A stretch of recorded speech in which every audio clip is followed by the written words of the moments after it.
some signs of big cat activity, it's time for you to wait. Finding tigers is all about patience. So you wait.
Welcome to the South Asian Environment Dialogue. It's an environmental and climate change program based on various issues of climate change and environment across South Asian countries. It's been done by the Canadian television channel, Climate Channel, in collaboration with an Indian media platform, The Plurals. And in the last few weeks, we have discussed a range of issues. We have discussed air pollution. We have discussed rivers across South Asia. We discussed the climate change. And today we'll be discussing the vanishing vertebrates. You know that a couple of reports have come up recently about the biodiversity of the area of this zone, not only this zone globally. First, WWF International came up with a report, which is the Living Planet Report 2020, which said that globally about 68% vertebrate are on the decline. And then recently, yesterday, another report came up of UN report, which tried to link the pandemics along with the biodiversity loss. So today, we have a great panel. I'm introducing the panel to everybody. We'll be trying to discuss for the next 45 minutes or so about the issues of biodiversity loss, the vertebrate population loss, the linkage to pandemics, the policies, the government, the governance, everything about these issues. Let me introduce the panel for all of you. For today's program, I have with me Dr. Kailash Chandra, Director of Zoological Survey of India. I have Dr. Dipankar Ghosh, Director, Wildlife and Habitats Program, WWF India. Dipankar is representing WWF in this program, and as they have prepared this report. I have with me Dr. Muhammad Shamsher Ali, Program Manager, ActionAid Bangladesh. He's been working on these issues for a long time. And I'm also having with me Dr. Arup Rajoria, former Member Secretary of the National Trust of Nature Conservation. Previously, I think King Mahendra Trust for Nature Conservation. And we had a great panel. So let me start with Dipankar, because it's a report being prepared by WWF International. How serious is this report, and what are the main takeaways of this report? Thank you, Mr. Basu. It's also a great privilege to be on this panel, and thanks for organizing it. So the Living Planet report is published every 2 years, and it is done through a collaboration between WWF internationally, along with the Zoological Society of London, and a host of scientific and research institutions, renowned scientists, academicians. And as the report suggests, and anyone can download the report from the online link, it's an index. What we call is a Living Planet Index. Now, animal populations are estimated. There is no absolute census happening. And this index is actually telling us and telling the mankind what is happening globally. It doesn't go country by country. It goes region by region and says that what is the challenge. In terms of seriousness and importance, you have said it, let me reiterate it. Between 1970 and 2016, there has been 68% decline of vertebrate populations. I do not think there is anything more important than this. Okay. Okay. Now, if we can discuss today, how are we going to address it? What are the opportunities that we have? We have a fantastic panel. We have the head of Geological Survey of India, you yourself, we have representation from Bangladesh and Nepal. So I see that a lot of actions are taking place globally in the region. So if we can discuss a little more on what have we learned from the indices? We will, Dipankar. I yeah. think definitely you have flagged up a very important point. This program is not only to expose the issues, also trying to find out a solution from it. And I personally feel there's a lot of scope for cross-country and transboundary discussion, trans-region discussion to address this kind of issues of commonalities. But let me go to the Dr. Kailash Chandra. Dr. Chandra, you are at the hem of affair in Indians, so-called the faunal part. You are the director of Zoological Survey of India. I find from this report that as Dipankar pointed out, the report is basically region to region basis. Asia Pacific region, within which I believe our country is also being part of it, has a decline of 45% vertebrate population. Now, that figuratively may be less than the global benchmark, but if we consider that this area in gross has a huge amount of vertebrate population historically, then it's a huge loss. Dr. Chandra, what is your perception and what is your finding? What is the scenario of vertebrate loss in India? Dr. Chandra. Thank you very much, Mr. Jayant Basu, for organizing this program, highlighting this vanishing vertebrate species across the global scenario. As you know, ZSI is one of the oldest and premier organization in India. We have been working for more than 104 years for the documentation and having the status of all the species, whether it's vertebrates or invertebrates. We have been updating the data for last 104 years. Periodically, as far as the species diversity is concerned, previously we have also been taken up the status of all those species.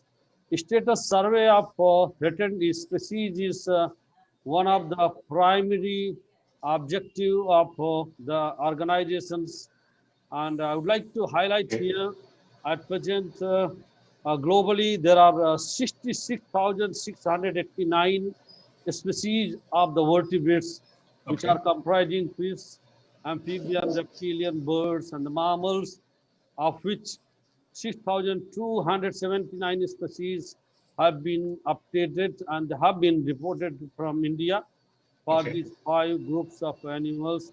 And as I understand, WWF, along with the Zoological Society of London, they have brought out the report in which it has been mentioned that there is actually possibility of 68% of the population decline of the vertebrates globally. It's a quite serious issue, and since there are many organizations which are working in India, including WWF, it's our major. What is the India status? What is the India status? What is the scenario in India? Yes, in the yes, I'm coming to that decline? only. And as you know, that we have IUCN status in our whole world, part of world conservation, and they are actually all these vertebrates and invertebrate species have been assessed in all the landscapes, whether it's regionally or nationwide. Then, but as far as IUCN status is concerned, that is international level. But I'm happy to share it. So far, I think not a single species globally it has been found as extinct in India. Although there are many species which have been known as regionally are extinct from the country, but globally not a single species has been officially declared. But I understand there is a lot of decline in the population of the species. Maybe the vertebrates, so that's the flagship species, or the keystone species, and there may be other species which have been reported. But out of these 6,279 species which are pertaining to the vertebrates, we have more concern about the mammals, that is the flagship species. And there are a lot of actually work which I have carried out. Okay. Even JDSI has been working on for last more than 5 years on the flagship species from different landscape, most importantly from the Himalayan region. Okay, I'll come to that later. I'll come to the details in the later. But just for this particular query, how many species, vertebrate species, right now in India, according to your finding or your research, are on the kind of fringe of being impacted seriously? What is the number, gross number? As I have given the number on rates, there are 718 species which have been included in the threatened category. So there are 247 species of the fishes, 82 species of the amphibian, reptilia, 54 species, and the birds there are 101, and 95 species of the mammals. Total 718 species are included under the threatened category. That includes vulnerable, endangered, as well as the critically endangered species. All inclusive. All inclusive. So critically endangered species are 92 species. 92 species critically endangered. 92 species. Okay, I'm coming to Dr. Chandra later because we need to talk about these policies and kind of scope of collaboration. But before that, let me go to Bangladesh first, and then I'll be coming up to Nepal. That we have heard from Dr. Chandra the Indian scenario, and he said that quite a number of species are being in the category of threatened and endangered and all likewise. What is the situation in Bangladesh? If I can have it from the Bangladesh participant, Mohammed Shamsher. Yes, thank you. In Bangladesh also same. The endangered species more or less similar to India. Okay. Because our land category is mostly an ecological system, mostly same. Therefore, we also with number of endangered species in Bangladesh also same. But I want to address some issues that is caused behind why actually the species is going down. Basically,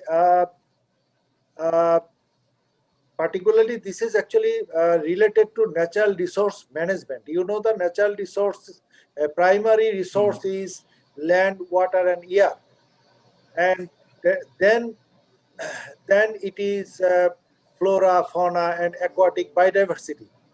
But the management of the natural resource, particularly land, water, and forest and aquatic biodiversity, we have a similar law linking. India and Bangladesh also have a similar kinds of law related to water, related to environment, ecology, related to land management also same. And there are a number of water, air pollution and water pollution. Yes, I think in fact we'll be coming to these issues of causes very clearly. But as of now, you feel that the situation in Bangladesh is almost similar to India? Almost similar to India. Almost similar to India. Fine. We'll be coming to the reasons later. But let me first having the Nepal's view. Dr. Arup Rajoria, being a very senior expert in this line. Dr. Rajoria, what is the scenario in Nepal? Your landscape, your whole kind of scenario is different from India and to Bangladesh. What is the situation in Nepal right now? Oh, thank you, Jayant. Thank you for the opportunity. And, for the record, I don't represent any organization, neither the government of Nepal. And but that makes my job easier. That makes my job easier. On this, our landscape is similar to certain parts of India. We're not immune to the threats that other countries have, but the topography of Nepal, almost in a span of 50 miles, from almost sea level, it goes to the highest point of Earth, that's Mount Everest. And with the altitude, there is drastic change in culture, in the demography, yes, and so the biodiversity. And that is why Nepal comprises of only 0.1% of the global area, Okay. but has 3.2%. But it harbors, this is according to the CBD report, it harbors 3.2% of flora and 1.1% of fauna. Okay. So the richness and the diversity is, Great. Great. it's Absolutely like great. living museum there. It's like a natural history museum. And the threats, obviously, and coupled with that, Nepal is one of the most densely populated country, even more than Bangladesh, compared to its cultivated land area. Okay. So, like 30-40% of Nepal landmass is just barren mountains. Then there are hills. So that this fertile strip of land bordering India, what we call the Tarai, that's where that's like the breadbasket. And that's where we have 3, 4, almost 1, 2, 3, 4 protected national parks and wildlife reserves. Okay. And then we have, being LDC, it's a very agrarian society. But the question and is, the people are very dependent. no, but the on question is access. how, absolutely, I completely I can't agree more that the richness of biodiversity in Nepal is huge Right. compared to the landmass that we are having. But the question is, what is the status? Is that biodiversity is being still sustaining, or it's also being declining, particularly the vertebrate population has been happening in India and Bangladesh? What's your experience, or what's your thought about Nepal? It's I in the think, decline? thank you. I was just coming to that.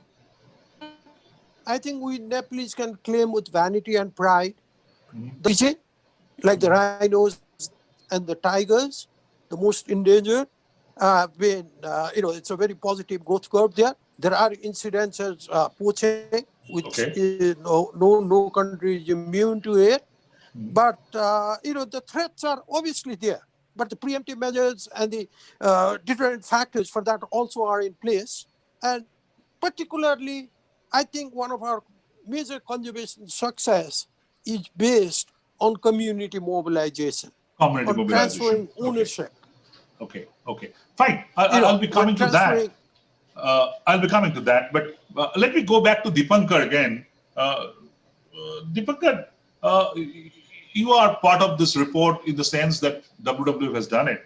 Now I find that when this, as I think all the kind of guests pointed out, the reasons, I think Mohammad Shamshed was also pointing out the reasons part of it. I could find in the report that the major reason for this vertebrate decline is the land use change, wildlife trade, pollution, and climate change. These 4 are being identified. So Dipankar, your take on this, and this is lot to do with the transboundary. When we talk about the wildlife trade, the transboundary point comes into the picture. So Dipankar, very briefly about the reasons and also the scenario maybe in the other South Asian countries, very quickly before we can kind of go up to the others for their observations. Dipankar. Sure, thank you. As you have said, and let me explain that there are essentially 5 reasons which have been categorized for the Asia Pacific region. The report has gone region by region. It doesn't, as I said, it doesn't single out a country or a complex of countries. For Asia Pacific, again, 5 different reasons. And the largest of that, or the biggest of that, is land use change, which is a whopping 43%. Overt exploitation, which is extraction plus trade, and most of it illegal trade, is about 1/4, 27%.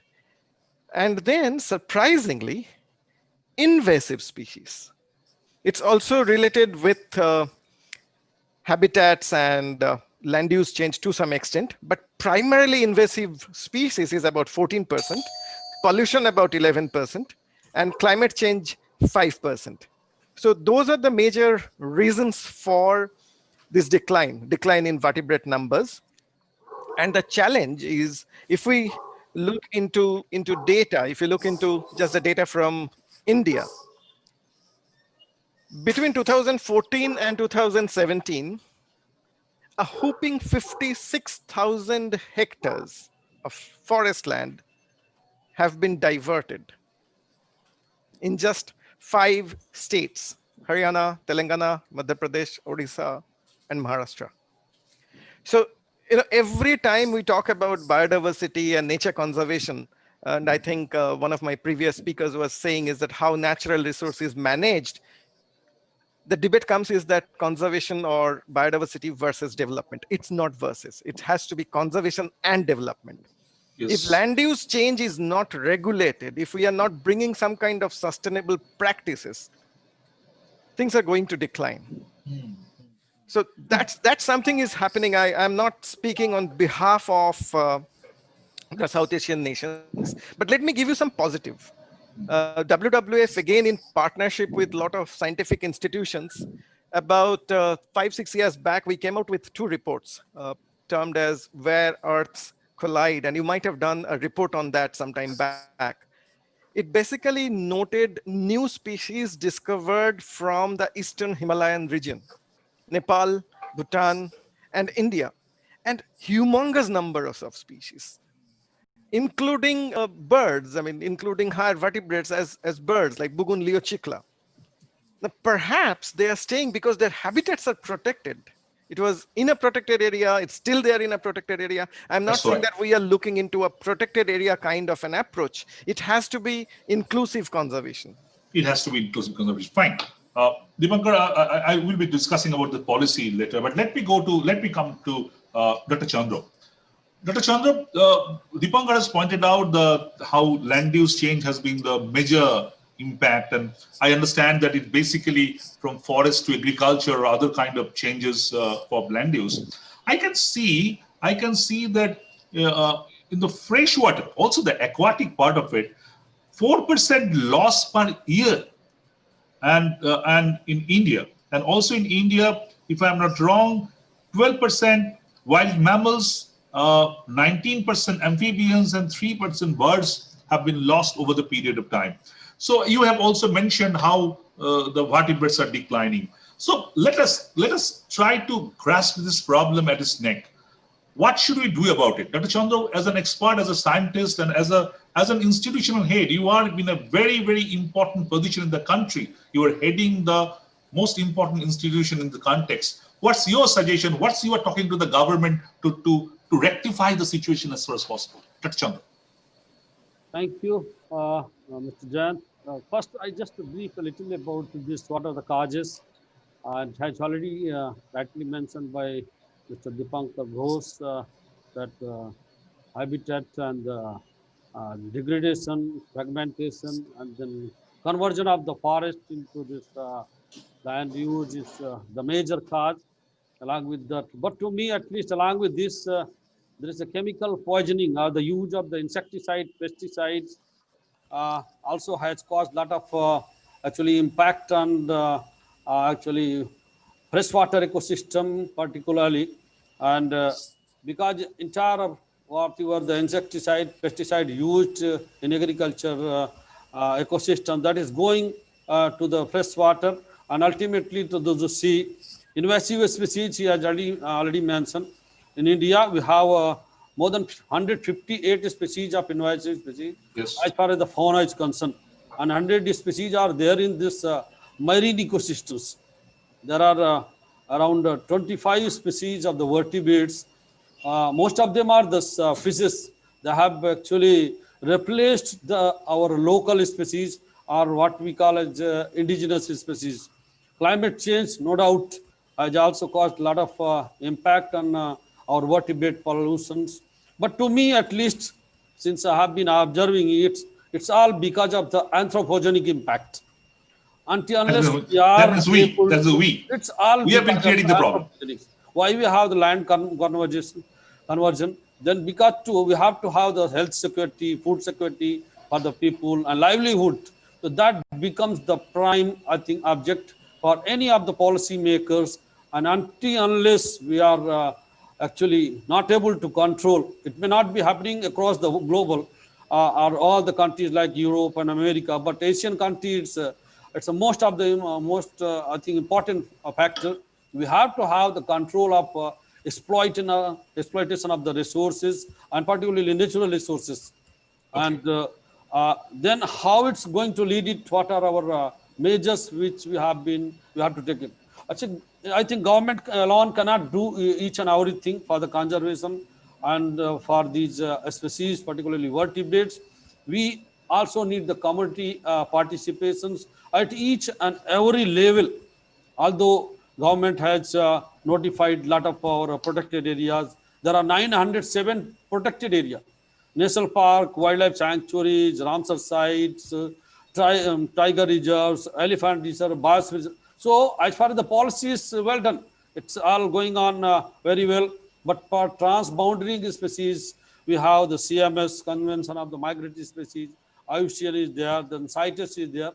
But we want to have this awareness program among the people. Absolutely. They should come forward. They should understand what to do. And only the natural resources exploitation, if it continues, whatever the policy we have, I think we are not going to conserve. Absolutely. I'm very frank and very clear. And then it's very, very, I think, difficult to conserve our species. Absolutely. Absolutely. I completely agree with you. I just want to share it. That we had, at least in our database, 1994, we had actually counting up the red data book of vertebrates, particularly the mammals. That time it was 77, and by 2000 it became 144. It's double number by just maybe around 16 years. So you can see 16 years in red data book, the number of mammals. Yes. It's in India. It's in India. Yes, in India, I'm talking about by 1994, then 2000. It is already available in our database, all published information. So within 6 years, it has gone to 144. Similarly, for our... I think you have nailed it. You have nailed it. I think nothing more need to be said about it. Let's talk about the way out, Dr. Chandra, that what should we do to do this? Because yes, when the 68% decline is taking place in the other vertebrates, the human population has increased almost double. So as you very rightly said, that there are issues of food security, there are issues of land security, and we need to marry this need of human beings and the need of the other population. Humans just cannot live on this world alone. They have to be part of the ecosystem. With that note, I'm coming to Shamshed, Mohammad Shamshed ji. Yes. You have heard what... Number one. What's your take? Tell me. Yes, what we should do about it. We know the problems, what the solution is. No. I'm talking about the solution. Yes, come up. Number one, when the people actually talking about the food security, number of actually population increased, and we need to actually land for food security and other industrial. Do we have any data that can prove number of that amount of land we need to destroy, this number of water body we need to destroy, how much land we actually used for in the name of urbanization? Is it related to food security or sovereignty of the country or safety security of the community? Definitely not. I can guarantee it. The statement provided by the expert, that kind of expert and engineers, that is not always true. Number one. Number two, this is very funny. We have a environment protection law. We have a pollution control law. This is really funny. I actually learning about the law last 20 years, and I have several meeting with the government people last 20 years. Then I learned a lot how to make the law and what is the actually purpose of that. I can guarantee the law, when actually law preparing in the name of water pollution, that is very funny, because during the agricultural law, when we are actually producing the hybrid, ultimately we need to produce chemical fertilizer, including chemical pesticides. I understand that you are talking about the lifestyle. No. I'm not talking about. I am talking about the legislation process. When I am actually introducing any law related to agriculture, that time we should consider the environment, ecology, and pollution. I get your point, what you're saying.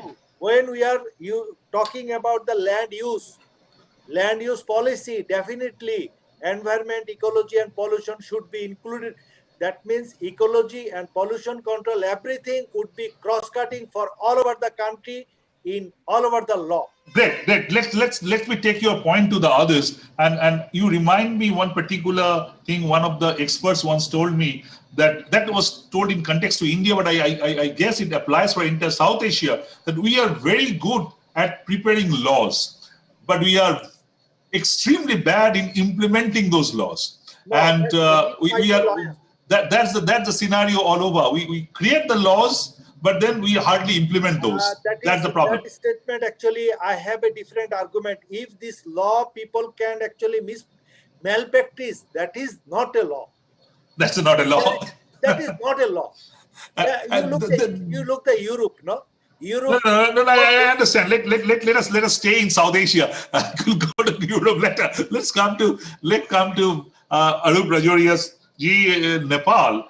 That you have heard that this is being questions are being raised about the policies and the laws, and the laws are being framed, the policies are being framed, but we keep on destroying our nature, we keep on destroying our wildlife habitats, and that's what brought us. And that also, I would like to bring you to a very important question, and I'll bring Dipankar and Dr. Chandra to that later, is the COVID. We are all going through pandemic, and the latest UN report is saying that unless we stop abusing and kind of disintegrating biodiversity more pandemics are in offering. That's not a kind of a general statement. It's a report from UN which is being released yesterday. It was just embargoed and just being released. So your take on that, the policy, the people who are framing the policies, how serious they are.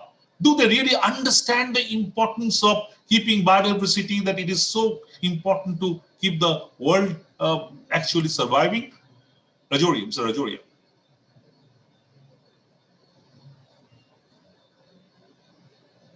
You are on mute. You are not audible. Please unmute yourself. Yes, I request all to unmute. Dipankar and other all to unmute so that you can freely interact. Please carry on. Thank you, Zayant. You brought out a very important point here. The recent pandemic is a wake-up call on balancing nature and human needs. You know, what we've seen from a bat or a pangolin, a virus, has brought an egalitarian virus. It doesn't say rich, poor, big, from Donald Trump to Ariksawala in Calcutta. Has brought the whole world to its knees. And it's now focusing on bats and pangolins, their habitat destruction and the linkage. And I think for conservation, this is a very good wake-up call. For example, in Kathmandu, we're sighting birds that were not sighted here 50 years ago. Okay. The Bird Club of Nepal is putting that on their website. Okay. So how you qualify, Rajoria Sahab, how you will qualify the Nepal's government's action on biodiversity? Are you satisfied, or you think they should be doing more? I think taking the whole South Asia region, Nepal has been a trailblazer in conservation. You know, Nepal's first national park was established. I think the link is this issue with the link a bit. Yes, I can hear you. Tell me. Hello? Please carry on. I can hear you and see you. Nepal's first national park, the Chittor National Park, was established in 1976, I think, or 1973, which was 100 years celebration to mark 100 years of Yellowstone National Park. Nepal. So you are reasonably satisfied with what the government of Nepal is doing? I think Nepal, what the government of Nepal has been doing is the foundation for conservation. Initiatives were laid very strongly. It has a very strong foundation. Fine. So the foundation is like when we have but they can do more. Always they can do more. And then it's been building on it. there have been hiccups Building in on it is between. the I issue. would say it's a clean sheet Absolutely. and everything is hunky dory. But with a good foundation and the Nepal army arming the national, I think guarding the I national will take that. I parks. will take that. That is a good foundation, but not everything hunky dory. I will take that from Yes. Arup Saab. And let me go back to Dipankar. Dipankar, we have heard the trend.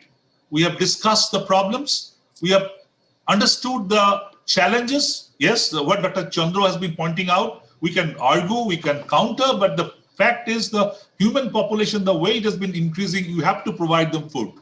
Samsay Shah said that whether that is good enough, they study. Yes, their questions can be raised, but there's no question about the requirement to provide more food, more space. And then what is the solution? There's a marriage between human need and the other population need. And that also brings me the question of regional collaboration, as you pointed out at the very beginning. There are transboundary issues. When the pollution is happening, we find the polluters collaborate, but we hardly find the people who are countering pollution are collaborating. It's very strange. India's average PM 2.5 air pollution is 83.2, according to the latest report. Nepal is 83.1. Bangladesh and Pakistan are within the top 10. But hardly we discuss among ourselves the ways and means to counter air pollution regionally. Same in case of biodiversity. Dipankar, what can be done about it? Because governments are governments. They have their political implications, they have political issues. But I think the academicians, the researchers, the so-called track 2, track 3 negotiations need to take place. What's your take on that? No, thank you. That's a great question. So you have been part of some of the track 2 dialogues between India and Bangladesh. There is a regional framework, and I'm not sure if some of the experts were part of it, but obviously ZSI had contributed to the Bhutan Climate Summit. I think it was in 2011, where the government of India, Bhutan, Nepal, and Bangladesh actually signed a regional cooperation framework where it had agreed that for climate change, it will work towards a bit of adaptation and to some extent, some bit of mitigation. So we don't need to reinvent the wheel. We need to look at the existing framework. We have the SARC framework, but if you also look at the Bhutan Climate Summit and the regional action plan.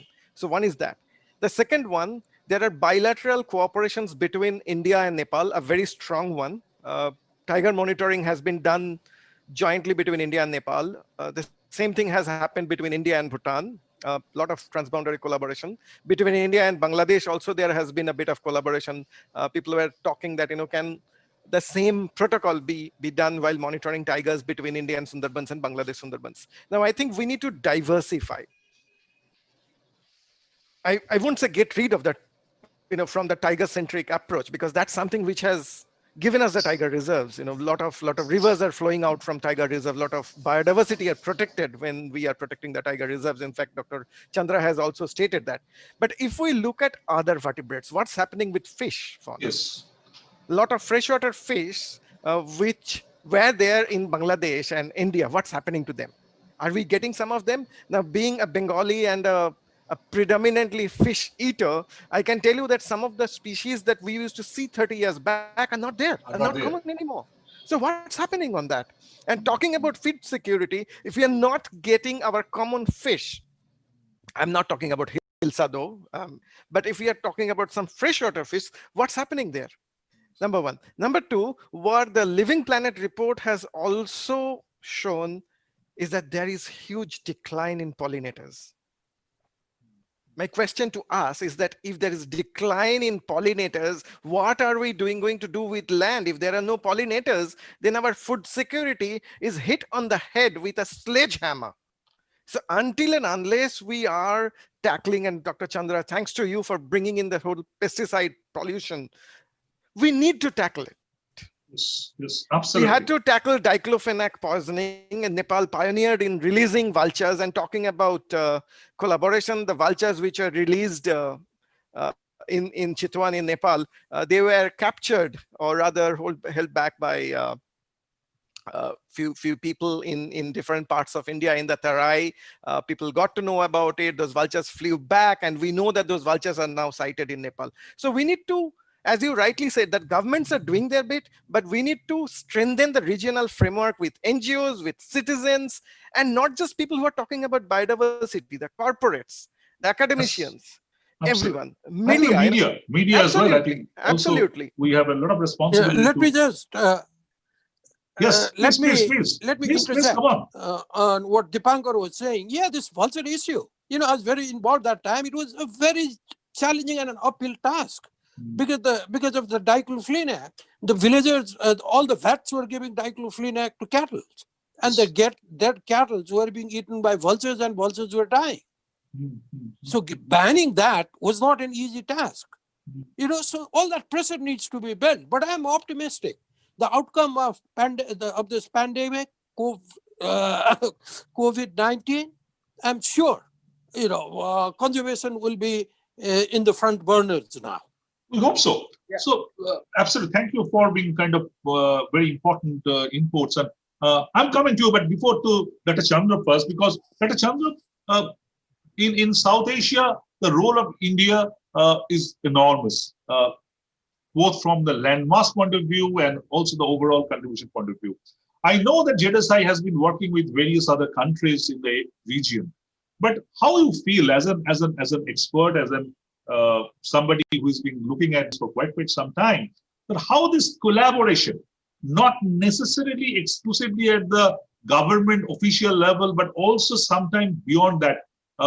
I can still remember the Mekong collaboration, Gonga Mekong. I was part of the Gonga Mekong dialogue as a journalist, and I went to the Mekong area and saw such a wonderful thing. I saw that the countries through which the Mekong has gone, Laos, Cambodia, Vietnam, they have formed a Mekong Institute where the academicians, the researchers, they are at the forefront and the government at the back, and they are putting all the policy inputs. What do you think? What can be done, Dr. Chandra, to tackle this situation? It's a very tricky situation, so to say.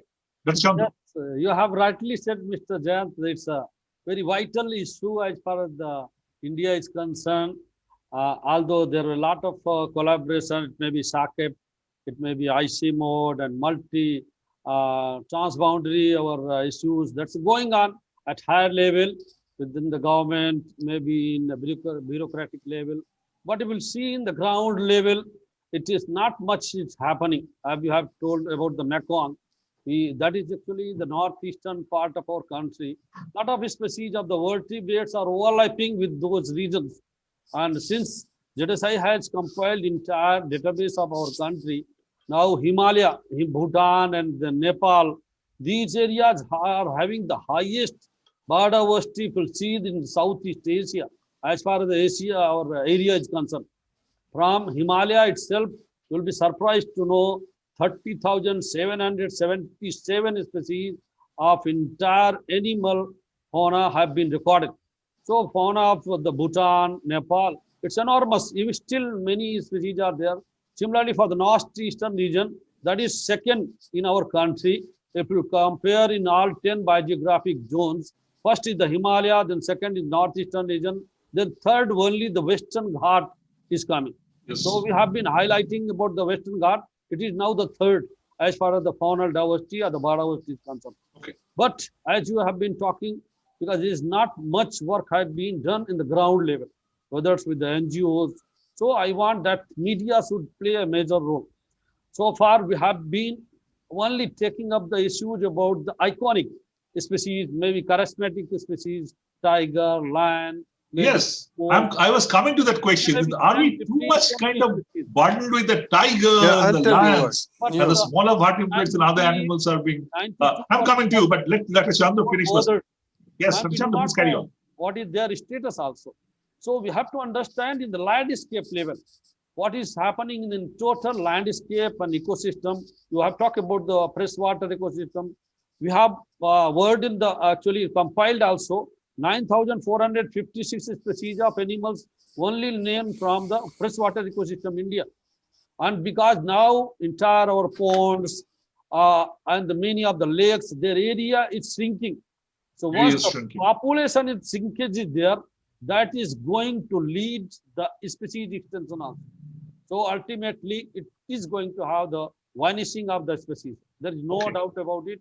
I'm sure It's a Mr. So, Dipankar so has we already- need a collective effort. We need a collective Now effort. we have to have the synergy, and at ground level, each and everyone has to join, and media has to play a role. It's not even Absolutely. at the higher level in the official. That is We are coming to almost towards the end of it. I have one question for all of you, but before that, let me come to Mama Samsed. You are trying to say something on that. Please, Yes, please. number one, when we are actually talking about the community empowerment of the people, awareness. Before going to say about awareness, we have to raise the awareness of university and government people, because the agriculture university and Department of Agriculture jointly promoted the chemical fertilizer and pesticide. So after that, they pushed the knowledge to the community how to use that, and they should have to use that. Now you are somebody talking to build awareness. That is really funny. Number two, when we are actually talking about the regional collaboration, do we have any legally binding instrument, like you are saying about the Mekong River Commission?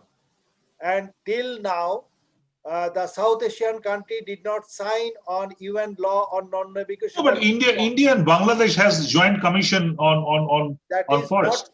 What is the legal binding clause, and who is actually That's been signed by the prime ministers of both countries.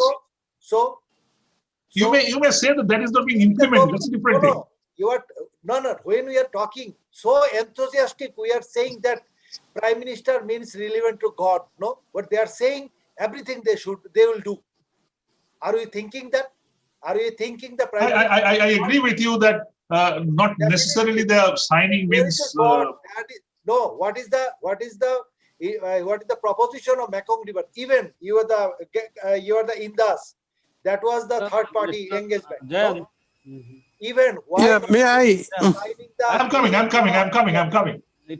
Again, at the highest level. Let others respond to. I think you have triggered a very important question. Let others respond to it very quickly. In 2014, after that, yet not actually organized any SAARC meeting. What is the guarantee clause? Because therefore, we need some guarantee clause. We need the UN at least some third-party engagement to monitor that they can actually negotiate with the both party.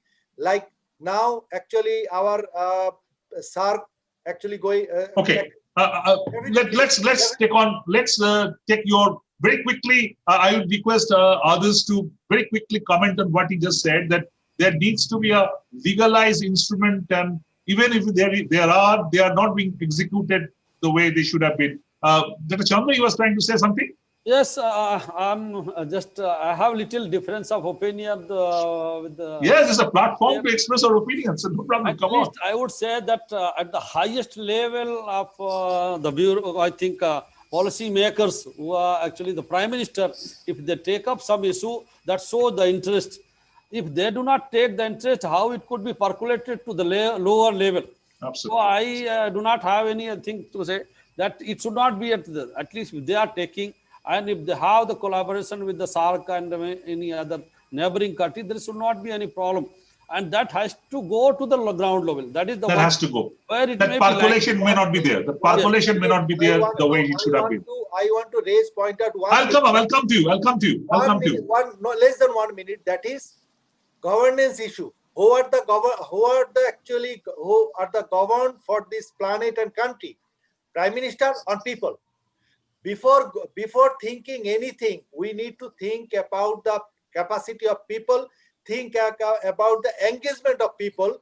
Without engaging people, what is the treaty? Do you have? I understand what you are driving at. But at the end of the day, in the countries which we are talking about, prime ministers being selected by the people as a part of a governance structure. So you have to accept that prime minister is representing the population. When we are talking about India, India's prime minister is representing 130 crore population. We may or may not accept that, but that's what the ground reality is right now, as of now. But very quickly to our Nepal friend, and Dr. Chandra, anything more very quickly? Just about zoonotic diseases, this COVID-19 yes. Issue has also been raised.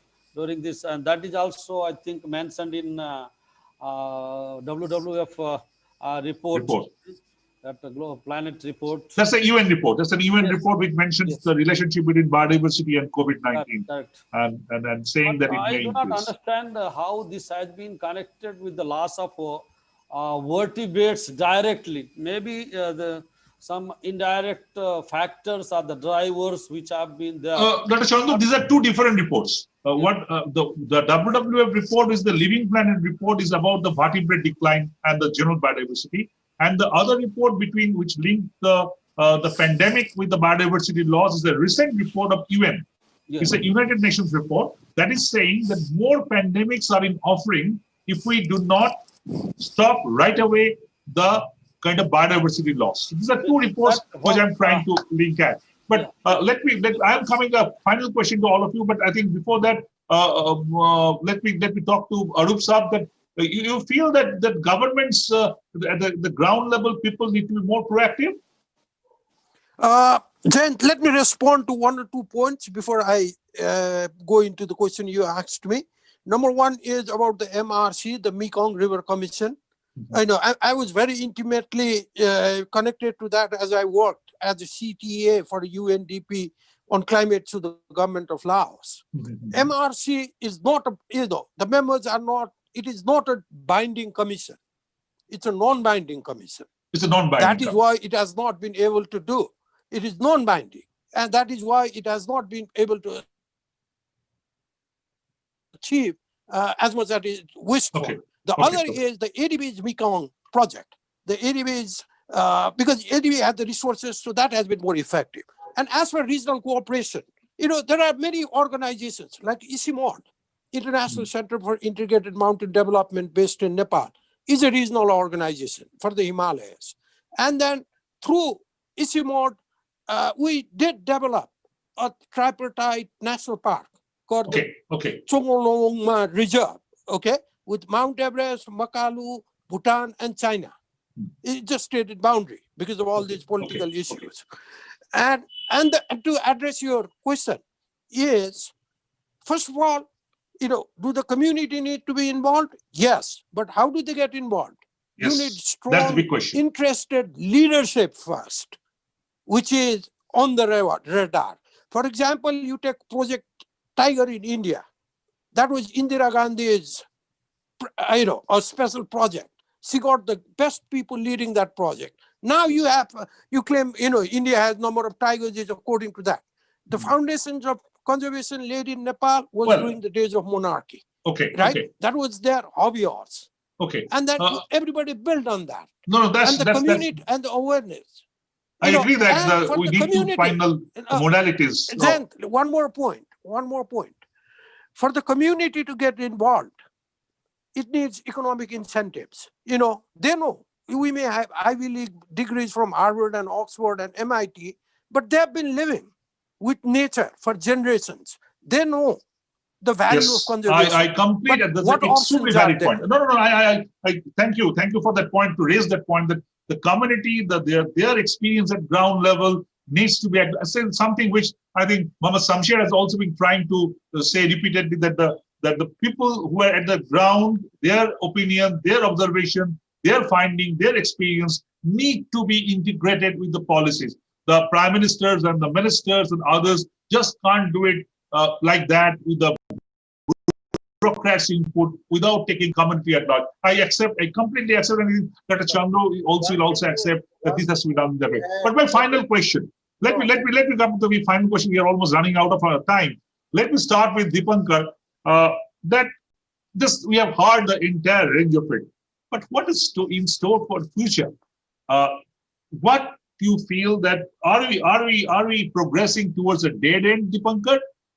That we have nothing to do, we just can discuss, or we have ways out to find that. So that's something very important to Deepankar. What's your thing? What do we need to do? We are talking in kind of general terms, but short term and long term.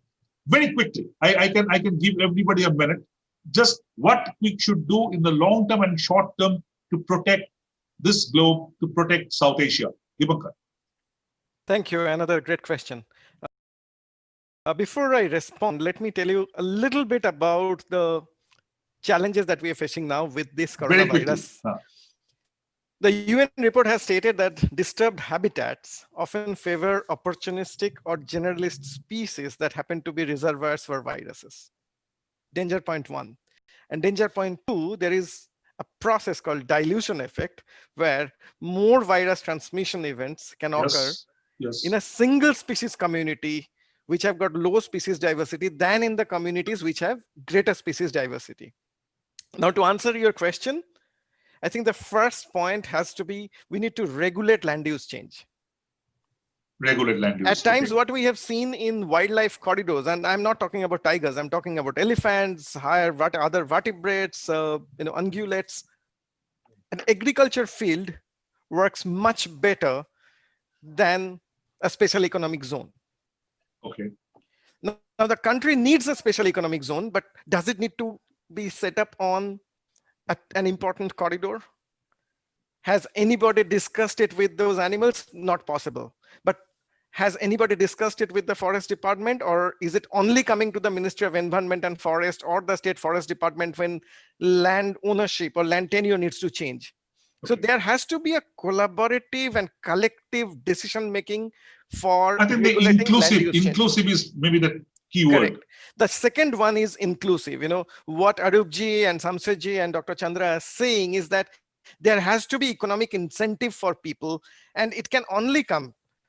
Look, the communities that we work with, sometimes they said that, look, we are doing it. Dipankar, I think this is a very important, though we are at the fag end of the program, but I request others to respond very quickly within a 1 minute time that they have. Dipankar, anything more you would like to add? It's okay. Yeah, we are through. Inclusive conservation and together possible. These are the two keywords I would like to say. Let me come to Samshetji. Yes. That very quickly, that a point that is raised by Dipankar, that unless you attribute value to biodiversity, why the people will be interested to save that? So how you convert the biodiversity into maybe financial value that the local community can get advantage of it. Exactly. So is that a you rightly is that a solution mode? Yes. Now we need to actually discuss the economic value of biodiversity. Absolutely. Instead of GDP and so-called economic growth. But practically, I always defer with the GDP and economic growth, because these two terms are ultimately actually benefiting very few people and actually hampering the total ecosystem. That's why how much money we actually need to survive. Number two, again, I am saying we need to capture the people knowledge for managing any natural resource. Number three, we need to review all our so-called good law, and all in the all law need to cross-cutting and need to ensure the cross-cutting of all environment-related issue. Not environment. I think that's very fair comments, and I take that. And let me come to Arupji. Again, do you think that we need to coinage that term, that GDP to BDP, the biodiversity gross product, from gross domestic product to biodiversity domestic product? Arupji? This is part of the issue, but Jayant, you opened up a wider issue for debate. I do. We've got to, we've got to graduate more from the regional approach. This is got to do with climate change, global warming, pattern of consumption. How much does one Bangladesh consume compared to someone in New York? Why is the forest in Brazil or Myanmar or in our region? It's to support the economy, the needs of the West. And how much, and what is being compensated to the villagers that fall victim to climate change, that fall victim to wildlife conflict, park people conflict. Yes. How much money does Jeff give? Absolutely. How much is GCF? Their transparency is required, Arupji. Let's say Laos, Nepal, Bangladesh. These are some of the top most vulnerable countries for climate change. Yes. And and we had nothing to do with it. These are the consequences of first Western Europe and North America, now China and India. Okay.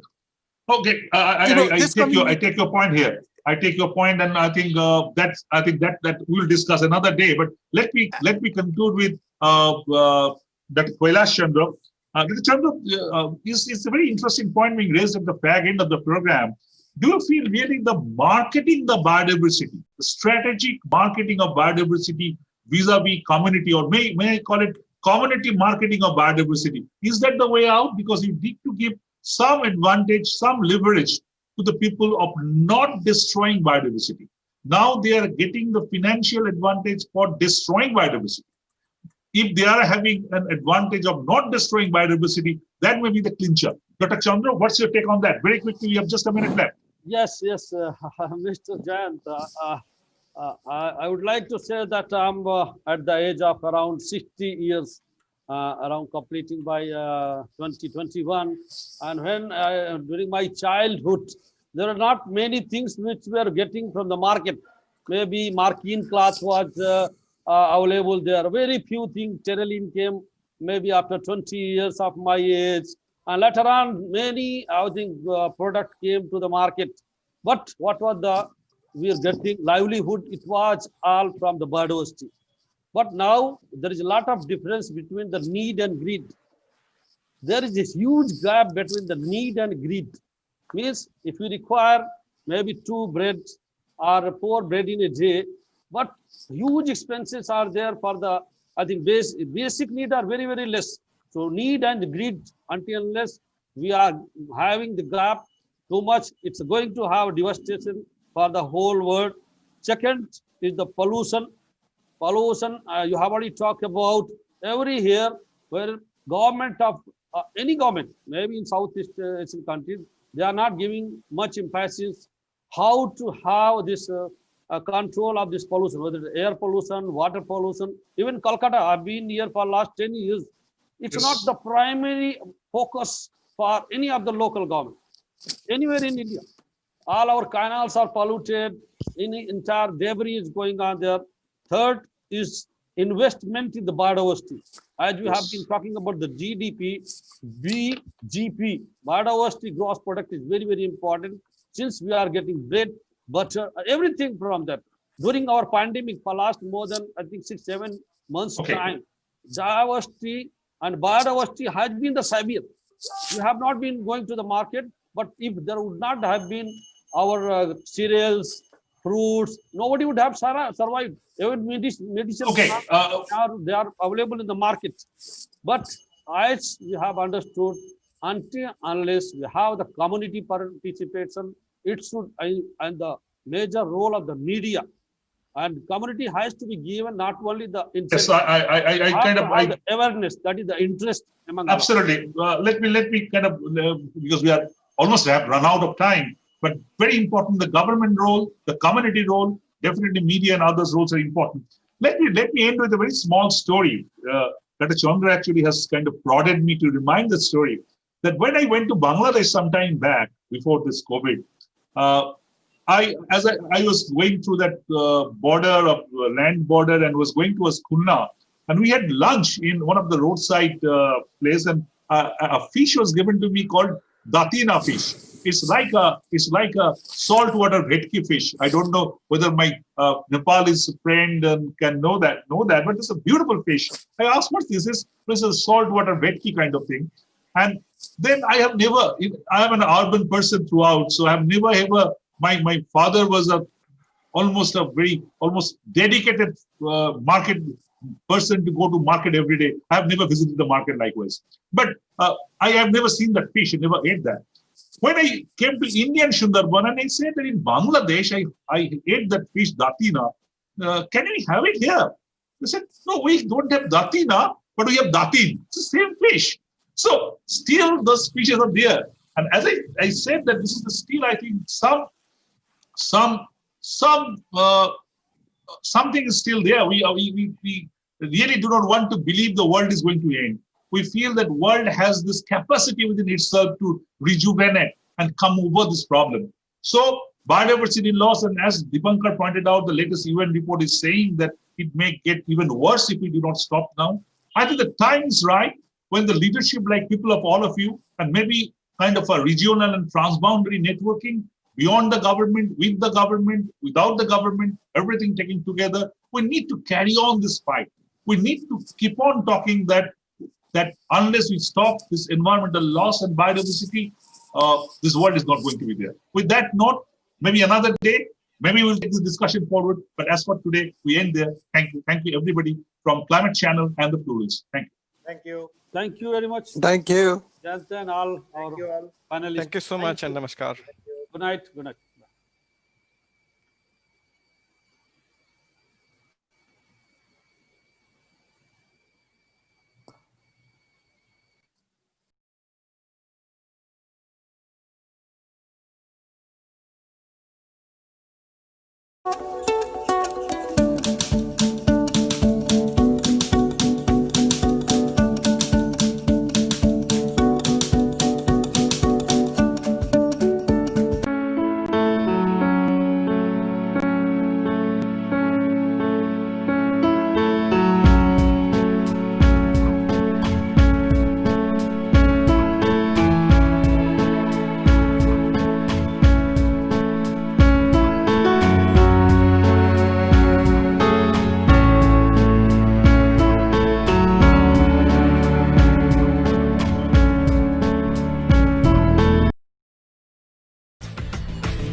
Imagine a sea change in the global economy.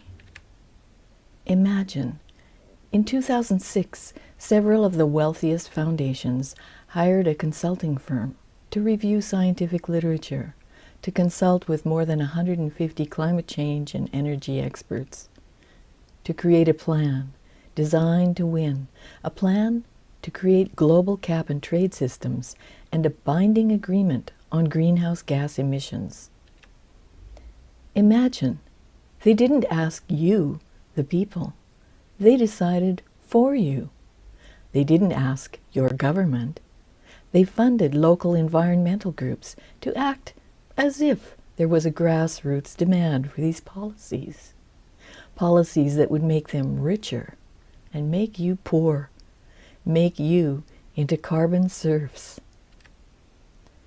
These unelected, unaccountable philanthropies with special tax preferences predicted that cap and trade legislation would prompt a sea change that washed over the entire global economy.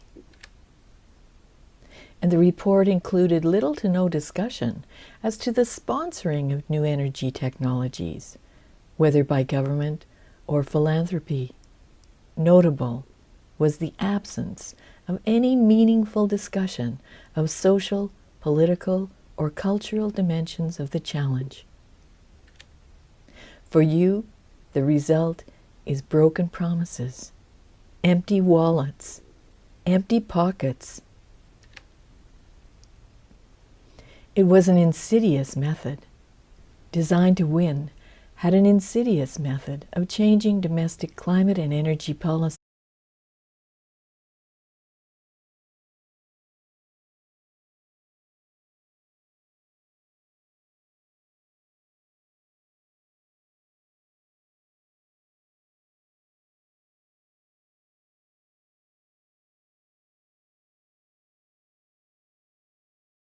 Coal, natural gas, and oil industries and jobs.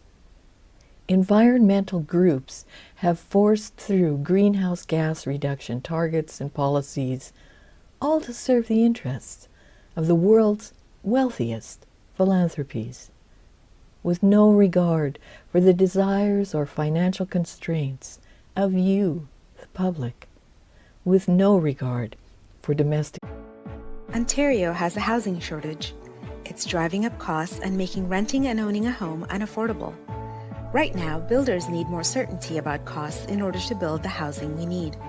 More certainty about costs will support economic recovery, increase housing supply, and make housing more affordable. We consulted, and we know municipalities need a way to pay for the services growing communities need. That's why we proposed updated tools for how services would be funded through modified development charges and a new community benefits charge.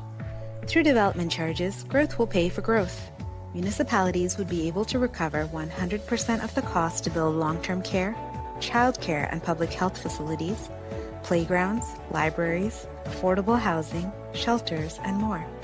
The separate community benefits charge would also provide funds for the things growing communities need. This would make municipal revenues and costs for builders clearer from the start. We know parkland is essential, so we're proposing to keep the way municipalities get parkland. These changes will help build more homes in vibrant, complete communities and help everyone find housing they can afford.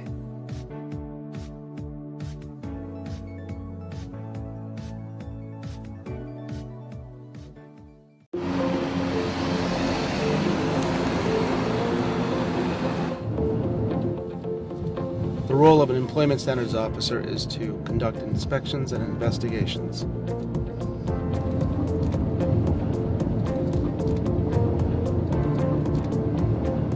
These inspections make sure employers are complying with their responsibilities under the Provincial Employment Standards Act. Officers focus on standards such as the Employment Standards Poster, timely, accurate wage statements with no unauthorized deductions, accurate record keeping, proper hours of work and eating periods, accurate overtime pay, adherence to minimum wage, public holidays and vacation pay standards, and restricting temporary help agencies from charging fees to employees.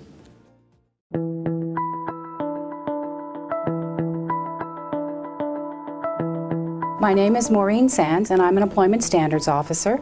And when I conduct an inspection, I typically give an employer 10 days written notice of when that inspection will take place.